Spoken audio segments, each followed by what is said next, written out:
Hi kids, Pastor Josh here again with another great Bible story to keep you occupied until we can see each other again. Now admittingly this story is a bit on the sadder side, but it is important, so pay attention. Now last week I told you some things took place between when Peter and John first spoke before the Sanhedrin and when they got arrested. Well, these are those events. Now, back during the earliest days of the church, we're told that they owned everything in common. Basically, this meant that if any time there was a need for one person amongst the church, someone else in the group or a group of people from the church would get together and provide for that need.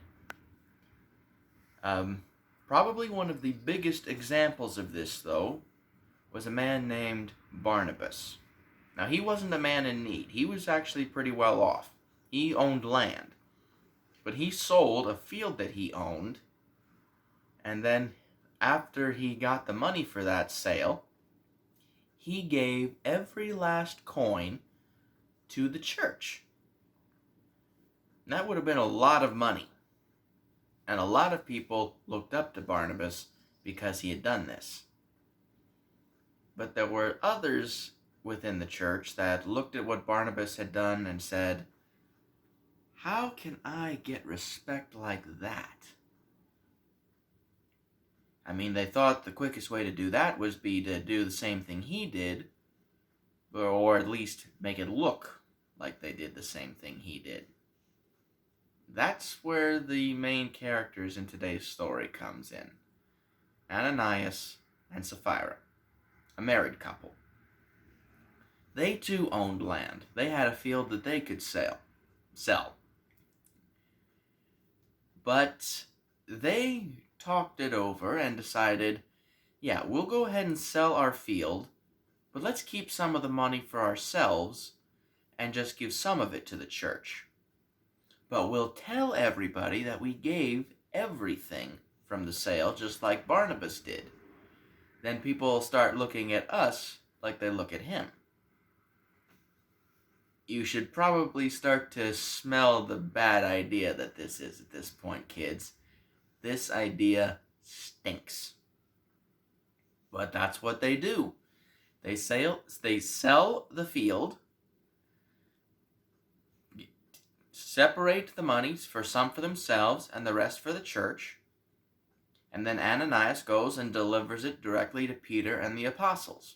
Lays it at their feet is what it says in the Bible.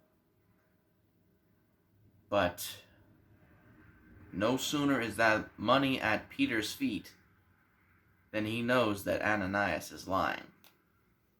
The Spirit reveals to Peter what Ananias has done.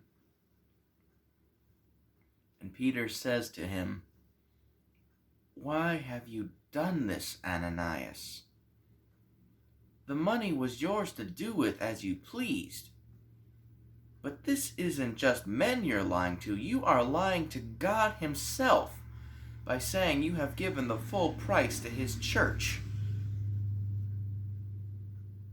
How could you possibly do this?" And then Ananias dies. Falls down dead in front of everybody. And a group of young men from the church come and they take Ananias' body out to be buried. Now, 3 hours later, Sapphira comes by, probably looking for her husband.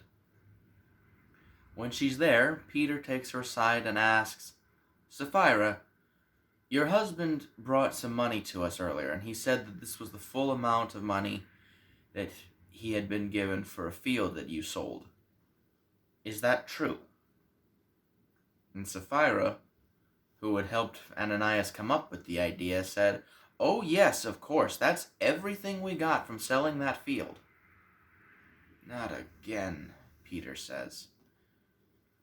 "Why do you test the Holy Spirit like this?" he says. "Do you not hear that, Sapphira?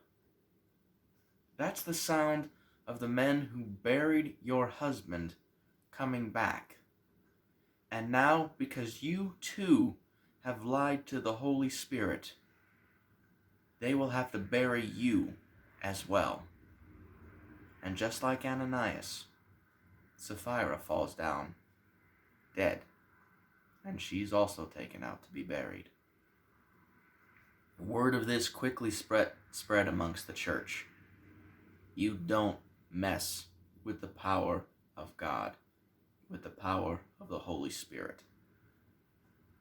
Now, this is a sad story, I'll admit, kids, but it has a very, very important lesson.